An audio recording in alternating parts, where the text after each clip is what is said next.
Expiry లేని కాలం చెల్లని ఎల్లెలు దాటని కంచెలు తుంచుకొని యుద్ధాలను ఎదిరించి అణచివేతను చీల్చుకొని నిలుపబడిన మహావృక్షమే నా హిందుత్వం అని అందరూ కూడా ఈరోజు ఈ సభకు ఇచ్చేసినటువంటి వారు.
భవిష్యత్ తరానికి ఒక మంచి సాంప్రదాయమైనటువంటి ఈ వాతావరణాన్ని అందించేటువంటి కార్యక్రమంలో భాగంగా జరుగుతున్నటువంటి హిందీ సమ్మేళనంలో భవిష్యత్తులో మనం అందరూ కూడా పాల్పంచుకోవాలి. ఎందుకంటే ఈ ప్రాంతం ఎన్నో చారిత్రాత్మకమైనటువంటి దేవాలయాలకు పుట్టినది. ఎంతో మంది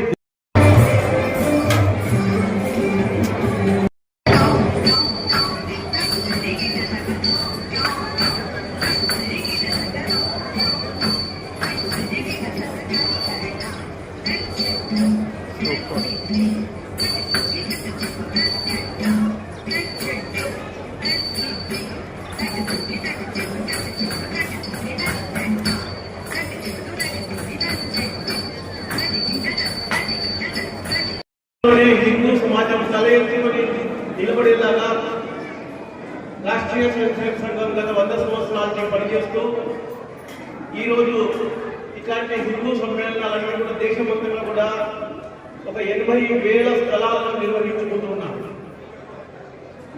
సంఘాన్ని స్థాపించిన వారు పరమ పూజనీయ డాక్టర్ కేశవరావు బలిరామ్ పంత్ హెడ్గేవార్ నాగపూర్లో 100 సంవత్సరాల క్రితం దసరా రోజున ప్రారంభం చేశారు. కేవలం ఇది ఒకటే ఉద్దేశంతో హిందూ సమాజం సంఘటితపడాలి. ఎందుకంటే మన దేశం మానసికంలో ఉంది. అప్పుడు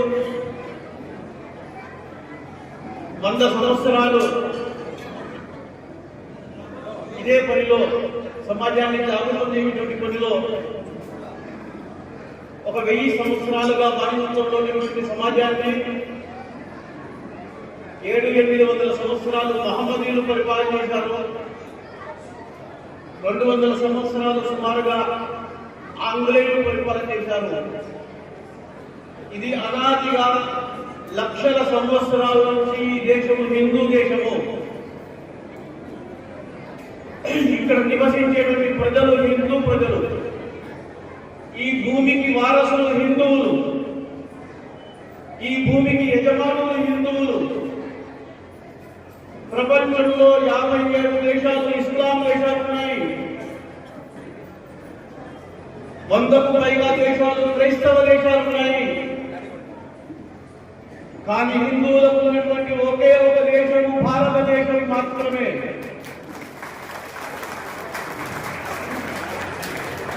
అందుకనే హిందూ చెప్పినప్పుడు సమాజం ఎదగలిగింది. ఎందుకంటే హిందూ సమాజం తమను తాను మర్చిపోయి, తమ చరిత్రను మర్చిపోయి, తమ పరంపరను మర్చిపోయింది, తమ పూర్వీకులను మర్చిపోయింది. మనకు ఎంత గొప్ప దేశం, మనకు ఎంత గొప్ప సంస్కృతి, ఎంత గొప్ప ధర్మము, ప్రపంచాన్ని మొత్తానికి జ్ఞానాన్ని ఇచ్చినటువంటి దేశం మనది. ప్రపంచం మొత్తానికి సంస్కారం లేనటువంటి దేశం మనది. విద్యా విజ్ఞానం ఉన్నటువంటి దేశం మనది. అనేక మంది ఋషులు, మునులు, సాధువులు, సన్యాసులు తమ యొక్క సర్వస్వాన్ని అర్పించి ఈ భారత మాతను రక్షించినటువంటి దేశం మనది. హిందూ సమాజం మర్చిపోయింది. అందుకని డాక్టర్ హెడ్గేవార్ ఈ విషయాన్ని హిందూ సమాజంలో గుర్తు చేస్తూ హిందూ సమాజం లేచి నిలబడాలి, హిందూ సమాజం జాగృతం కావాలి. దానికోసమే రాజకీయ స్వయం సేవక సంఘాన్ని ప్రారంభం చేశారు 100 సంవత్సరాలలో. ఎగదాడి చేసినటువంటి సమాజము మెల్లిమెల్లిగా సంఘం పెరుగుతూ ఉంటే వ్యతిరేకించడం ప్రారంభం చేశారు, విరోధించడం ప్రారంభం చేశారు. ఇంకా సంఘం కొలబడుతూ ఉంటే సంఘాన్ని అణిగొట్టాలని ప్రయత్నం చేశారు. అందుకనే 1948 సంవత్సరంలో మహాత్మా గాంధీ హత్య జరిగినప్పుడు మొట్టమొదటి ప్రధానమంత్రి సంఘాన్ని నిషేధించారు. 1948 సంవత్సరంలో సంఘం భయపడలేదు, స్వయం సేవకులు భయపడలేదు. మళ్ళీ రెండోసారి సత్యాగ్రహాలు చేశారు. సంఘం మీద నిషేధం తొలగించబడ్డది. రెండోసారి రాజకీయ పార్టీలను మరియు రాష్ట్రీయ స్వయం సేవక సంఘాన్ని నిషేధించి అనేక మందిని జైల్లో వేసింది. పత్రికల నోళ్లు కట్టేసింది. పత్రికల్లో ఏమి వార్తలు రావు. రేడియో కేవలం ఇందిరాగాంధీ మాత్రం. దేశానికి ఎప్పుడెప్పుడు అవసరం వస్తుందో సంఘాన్ని అణిచేటువంటి ప్రయత్నం ఎప్పుడెప్పుడు జరిగిందో అన్ని సమయాల్లో దేశ రక్షణ కోసం ముందుండి పనిచేశారు.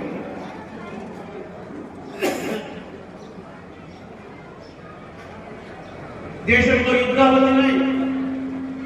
1948 సంవత్సరంలో అంటే మనకు స్వతంత్రం వచ్చిన 3-4 నెలలకే పాకిస్తాన్ మన మీదకి ఆక్రమణ చేసింది. ఇంకా మన సైన్యం సరిహద్దుల్లోకి రాలేదు. అప్పుడు స్వయం సేవకులు నిలబడ్డారు. పాకిస్తాన్ సైన్యానికి ఎదురుగా పాకిస్తాన్ సైన్యాన్ని ఎదిరించి కేవలం లాఠీలతో నిలబడ్డారు స్వయం సేవకులు. వాళ్ళ దగ్గర తుపాకులు ఉన్నాయి. అనేక మంది స్వయం సేవకులు బలిదానమయ్యారు. మన సైన్యం వచ్చేదాకా నిలబడి రక్షించారు పాకిస్తాన్ నుంచి భారతదేశాన్ని. తర్వాత సైన్యం వచ్చింది, పాకిస్తాన్ సైన్యం తరిమిపట్టింది. కానీ తరిమి కొడుతుంటే మన యొక్క మొదటి ప్రధానమంత్రి యుద్ధాన్ని ఆపేశారు. ఇంకా 48 గంటల సమయం ఇవ్వండి, మన దేశం మొత్తం సరిహద్దు నుంచి పాకిస్తాన్ సైన్యాన్ని తరిమేస్తామని చెప్పి సైనికాధికారులు అడిగితే వద్దన్నాడు మన యొక్క ప్రధానమంత్రి. అందుకనే అక్కడే నిలబడిపోయిన సైన్యం ఆ భూభాగం అంతా ఇవాళ పాక్ ఆక్యుపైడ్ కాశ్మీర్ అని చెప్పేసి పిలుస్తున్నాం. అంటే మన దేశం నుంచి విడిపోయినటువంటి భూభాగం ఇవాళ అక్కడ ఉగ్రవాదులు ఉంటున్నారు. దేశానికి ఎప్పుడెప్పుడైతే అవసరం వచ్చిందో,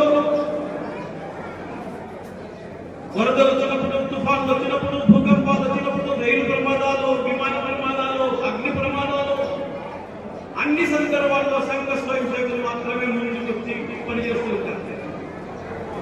సైన్యం కంటే ముందు, పోలీసుల కంటే ముందు, ప్రభుత్వ యంత్రాంగం కంటే ముందు సంఘ స్వయం సేవకులు ముందుకు వచ్చి నిలబడి పనిచేస్తారు. ఆ పనిచేస్తూ అనేక మంది బలిదానం అయిపోయారు.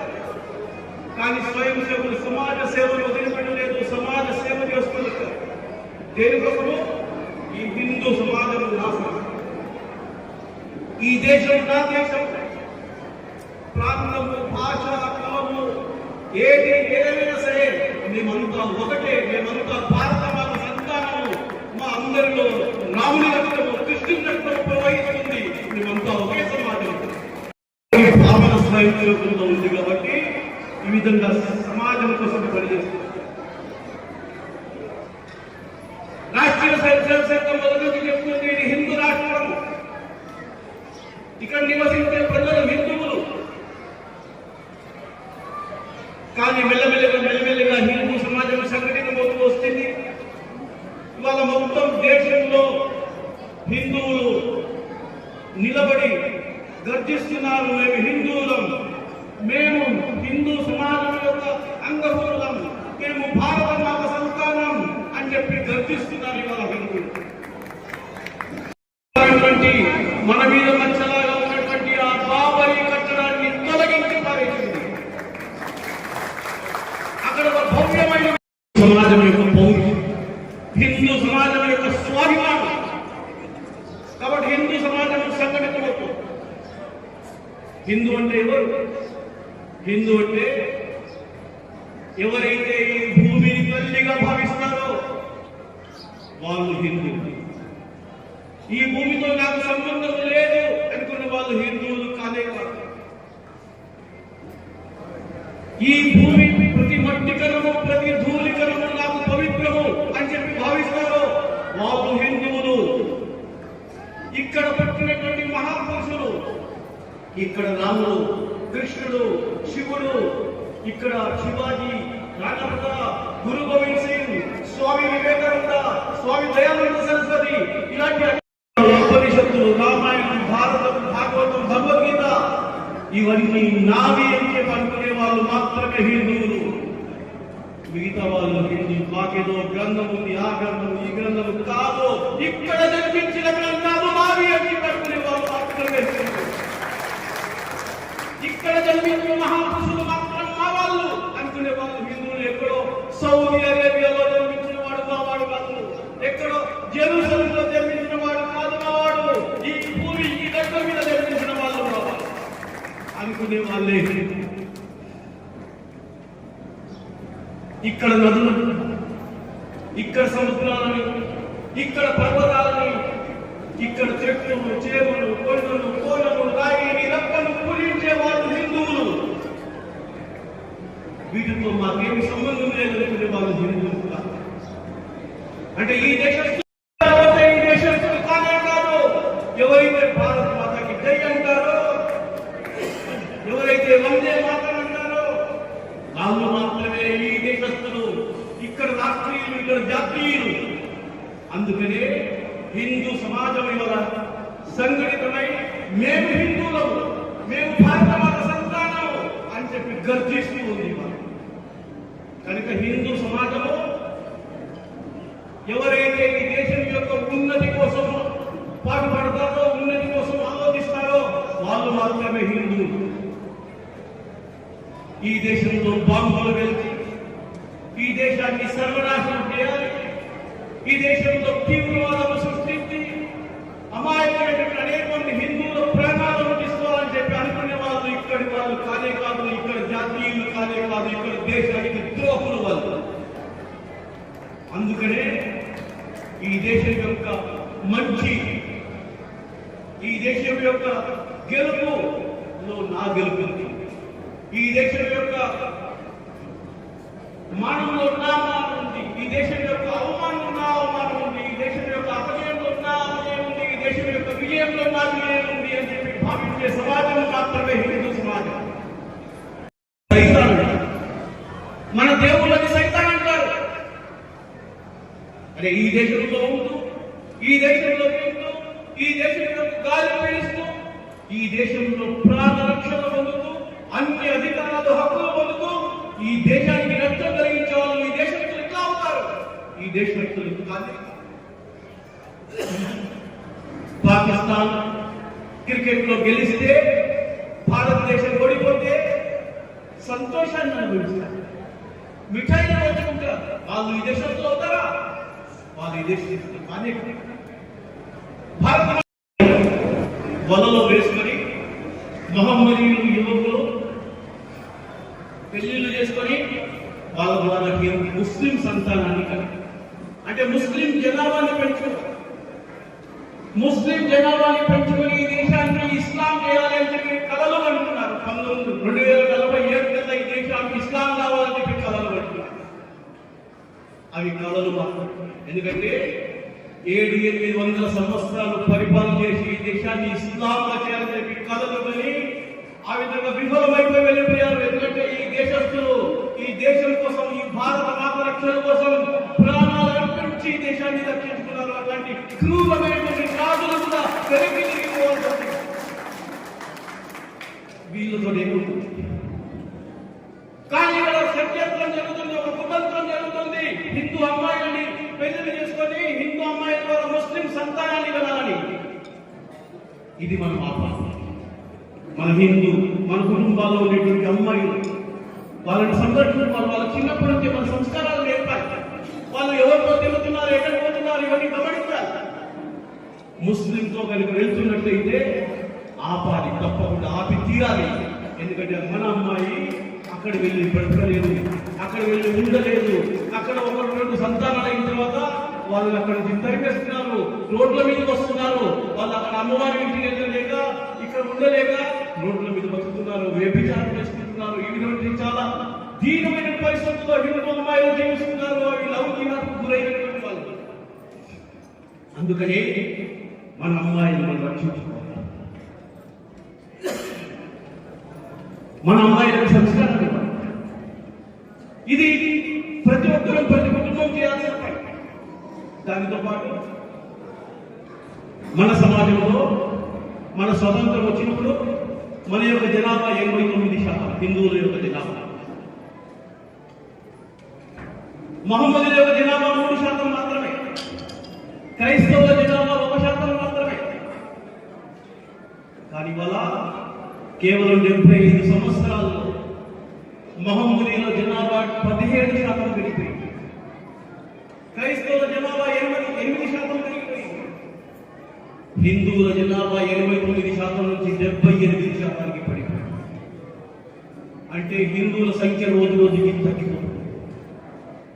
ఈ విధంగా మనం చూస్తూ కూర్చున్నట్టయితే మతం మార్పు జరిగిపోయి హిందువుల నుంచి అనేక మంది వెళ్ళిపోయి హిందువుల సంఖ్య తగ్గిపోతుంది. హిందూ అమ్మాయిలు మహమ్మదీలతో వెళ్ళిపోయి హిందువుల సంఖ్య తగ్గిపోతుంది.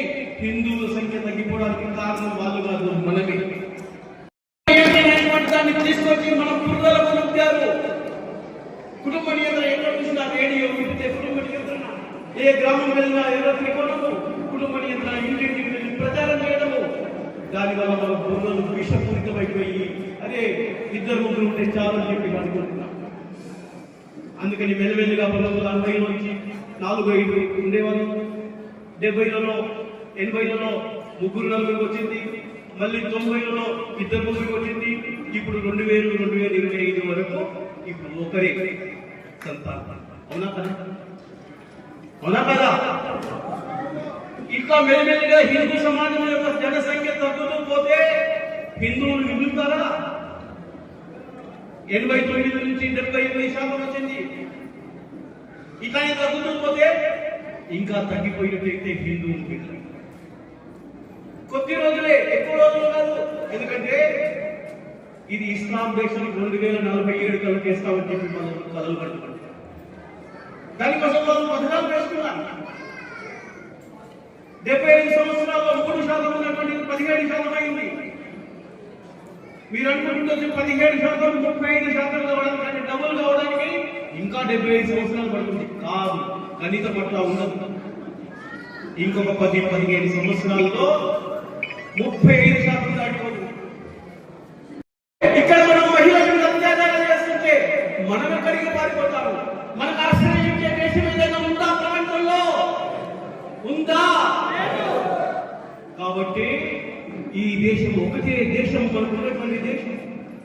ఇది కూడా పోయినట్టయితే హిందువులకు ఆశ్రయం లేదు, హిందువులు జీవించలేరు. హిందువుల మీద ఇవాళ బంగ్లాదేశ్ లో ఏ అత్యాచారాలు జరుగుతున్నాయో, బెంగాల్లో ముర్షిదాబాద్ లో ఎట్లా అత్యాచారాలు జరుగుతున్నాయో, మాల్దాలో ఎట్లా అత్యాచారాలు జరిగేప్పటి హిందువులు పారిపోయి వస్తున్నారు. అట్లానే మన పరిస్థితి కూడా అవుతుంది. మనం అనుకుంటున్నాం కళ్యాణదుర్గంలో ఆ పరిస్థితి రాదు. కాదు, కళ్యాణదుర్గంలో కాదు, ప్రతి గ్రామంలో ఈ పరిస్థితి. అందుకని హిందువులు జాగ్రత్త. అందుకని హిందువులు కేవలం 1-2 సంతానం ధార్మికమైనటువంటి పనులు మనం చేయడం లేదు.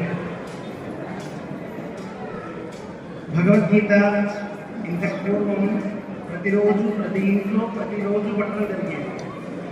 ఇవాళ రోజున భగవద్గీతని ఒక చనిపోయిన శవం దగ్గర పెడుతున్నారు. అది ఎంత ఘోరమైనటువంటిది అంటే అంత దారుణమైనటువంటి. భగవద్గీత ఒక మనిషిగా తీర్చిదిద్దడం కోసం ఉపయోగపడేటువంటి గొప్ప గ్రంథం. అటువంటి భగవద్గీతని ఈరోజు మనం మర్చిపోయాం. ఆ ఆ భగవద్గీతను మర్చిపోవడంలోనే మనిషి యొక్క వాడి విలువలను మర్చిపోతున్నాడు, వాడి ఔన్నత్యాన్ని మర్చిపోతున్నాడు, వాడు ఆచరించవలసినటువంటి ధర్మాలను మర్చిపోతున్నాడు. భగవద్గీత ఎన్నో ధర్మాలను చెప్తుంది. అటువంటి ధర్మాలన్నింటినీ కూడా ఈరోజు మనం మర్చిపోయాం. ఎందుకు మర్చిపోయామంటే మనం చదవలసినటువంటి భగవద్గీత చదవకుండా మిగతామైనటువంటి వేదాంతానికి సంబంధించినటువంటి గ్రంథాలను మనం చదవడం మొదలుపెట్టాం కాబట్టి, వాటిని మనం ప్రజెంట్ చేశారు కాబట్టి మన భగవద్గీతను మనం మూలం పడేసాం.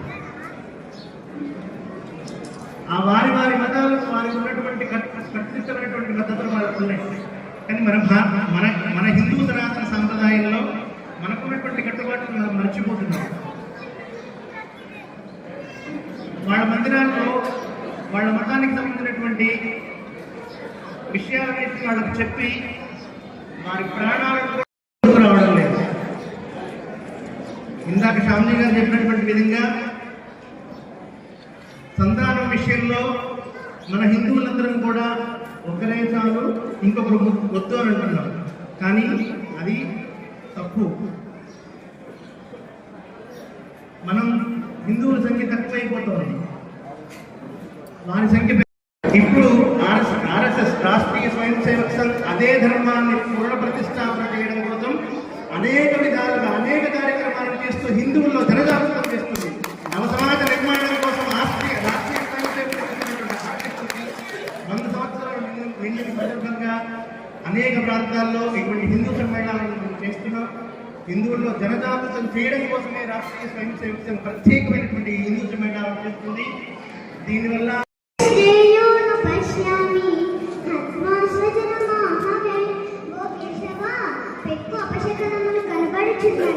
యుద్ధమున స్వజన సమూహమున చంపుటచే శ్రేయస్సు కలుగునని అనిపించుట లేదు.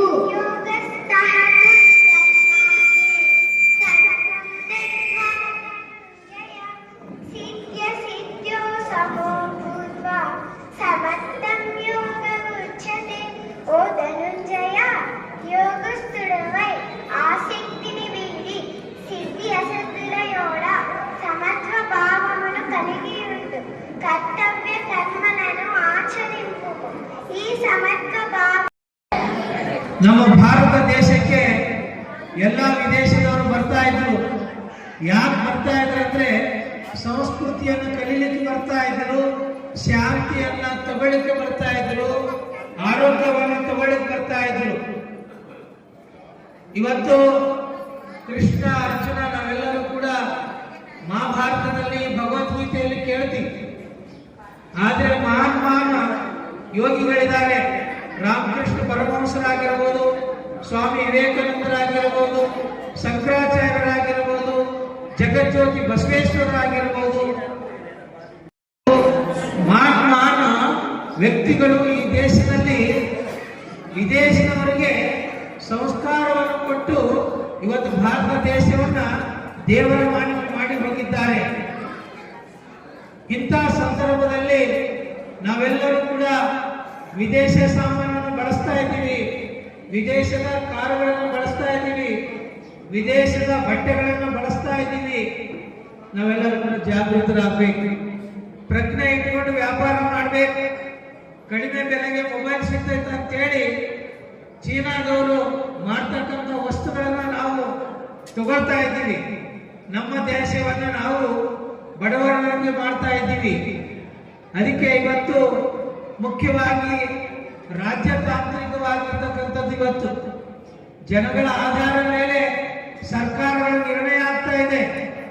ಕೇಂದ್ರದಲ್ಲಿ ಬಿಜೆಪಿ ಸರ್ಕಾರ ಬರಬೇಕು ಅಂತಂದ್ರೆ ಹಿಂದೂಗಳ ಸಂಖ್ಯೆ ಹೆಚ್ಚಾಗಬೇಕಾಗುತ್ತೆ. ಇವತ್ತು ಶ್ಯಾಮ್ ಕುಮಾರ್ ಅವರು ಹೇಳಿದ್ದಾಗಲಿ, ನಮ್ಮ ವಿದ್ಯಾನಂದ ಸ್ವಾಮೀಜಿ ಅವರು ಹೇಳಿದ್ದಾಗಲಿ, ನಾವು ಒಂದು ಮಗು ಸಾಕು ಅನ್ನಕತ್ತೀವಿ, 2 ಮಗು ಸಾಕು ಅಂತ ಇದ್ದೀವಿ. ಎದಕ್ಕಾಗಿ? ನಾವು ಭಯ ಪಡ್ಕೊಳ್ತಾ ಇದ್ದೀವಿ. ದೇವರು ಹುಟ್ಟಿಸಿದ ಮೇಲೆ ಅವನಿಗೆ ಅನ್ನ ಇಟ್ಟೇ ಇರ್ತಾನೆ, ನೀರು ಇಟ್ಟೇ ಇರ್ತಾನೆ, ಗಾಳಿ ಇಟ್ಟೇ ಇರ್ತಾನೆ. ನಾವೇನು ಇಡಬೇಕಾಗಿಲ್ಲ. ಎಷ್ಟೋ ಜನ ಹುಟ್ಟಿದ ಮಕ್ಕಳಿಗೆ ತಾಯಿ ಇಲ್ಲ, ತಂದೆ ಇಲ್ಲ, ಅವರೆಲ್ಲ ದೊಡ್ಡ ಇತಿಹಾಸ ನಿರ್ಮಾಣ ಮಾಡಿದ್ದಾರೆ. ಇವನ್ನೆಲ್ಲ ನೆನ್ಪಿಟ್ಕೊಂಡು ನೀವು 10 ಮಕ್ಕಳು ನಡಿಬೇಕು. ನೀವು ಬರೀ ಒಂದಲ್ಲ, 2 ಅಲ್ಲ, 3 ಅಲ್ಲ, 10 ಮಕ್ಕಳು ನಡಿಬೇಕು. ಇವತ್ತು ಮಕ್ಕಳು ಹಡಿಯೋದು ಎಲ್ಲೇ ಆಗಿದೆ, ಆಸ್ಪತ್ರೆಯಲ್ಲಿ ಆಗಿದೆ. ಮೊದಲೆಲ್ಲ ಮಕ್ಕಳು ಮನೆಯಲ್ಲಿ ನಡೀತಾ ಇದ್ರು, ಈಗ ಆಸ್ಪತ್ರೆಯಲ್ಲಿ ನಡೀತಾ ಇದ್ದಾರೆ. ನಾವು ಬಹಳ ಜನ ಮಹಿಳೆಯರಿಗೆ ಕೇಳಿದ್ರೆ ಏನ್ ಹೇಳ್ತಾರೆ, ಇಲ್ಲ ಸ್ವಾಮೀಜಿ ನಮಗೇನೋ ಹಳೆಯ ಆಸೆ ಇದೆ, ಆದ್ರೆ ನನಗೆ ಮೊದಲನೇದು ಸಿಜರಿನ್ ಆಯ್ತು, ಎರಡನೇದು ಸಿಜರಿನ್ ಆಯ್ತು, ಮೂರನೇದು ಸಿಜರಿನ್ ಆದ್ರೆ ನಾವು ಬದುಕಲ್ಲ ಸ್ವಾಮಿ ಅಂತಿಲ್ಲ. ಅದಕ್ಕೆ ಮಹಿಳೆಯರು హిందూ సమాజం చైతన్యంగా ఉన్నప్పుడు మాత్రమే అది సాధ్యమవుతుంది. హిందూ సమాజం సంఘటితంగా డాక్టర్ హేగ్వాల్ సంఘాన్ని ప్రారంభించినటువంటి వ్యక్తి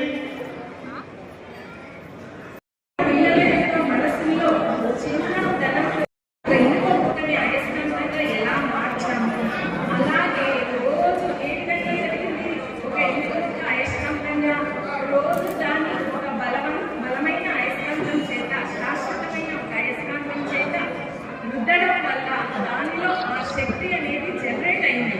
అలాగే మనం కుటుంబ వ్యవస్థలో చిన్నతనం నుంచి పిల్లల్లో ఈ యొక్క లక్షణాలను మనం ప్రతిరోజు రుద్దడం వల్ల, అంటే స్పర్శ కలిగించడం వల్ల అక్కడ ఆ పిల్లవాడిలో మంచి లక్షణాలు అనేవి జనరేట్ అయ్యి అక్కడ శక్తి ఏర్పడి ఆ పిల్లవాడు సమాజానికి ఉపయోగపడే విధంగా తయారవుతాడు. తర్వాత ఈ విధంగా తయారైనటువంటి అయస్కాంతాన్ని మనం వాడకపోయినా, లేదు దెబ్బ తగిలే విధంగా మనం పడేసినా దాని యొక్క శక్తి కోల్పోతుంది. అలాగే మన పిల్లల పైన కూడా చెడు ప్రభావాలు, అంటే చెడు స్నేహాలు కానీ, డ్రగ్స్ కానీ, ఇటువంటి ప్రభావాలు లోను కాకుండా దాన్ని పరిరక్షించేటువంటి బాధ్యత మనకు ఖచ్చితంగా ఉంది. అది ఏ విధంగా కాపాడుకోవాలి అంటే, ఈ లైఫ్లో భార్యాభర్తలు ఇద్దరు కూడా ఉద్యోగులు అయి ఉండడం, తీరిక సమయం లేకపోవడం వల్ల సమయం ఉన్నప్పుడల్లా మనం మన సమయాన్ని కుటుంబానికి కేటాయించాలి. వారికి హిందూ సమ్మేళన నిర్వహణ సమితి జట్టు తరఫున ప్రత్యేకమైన ధన్యవాదాలు, కృతజ్ఞతలు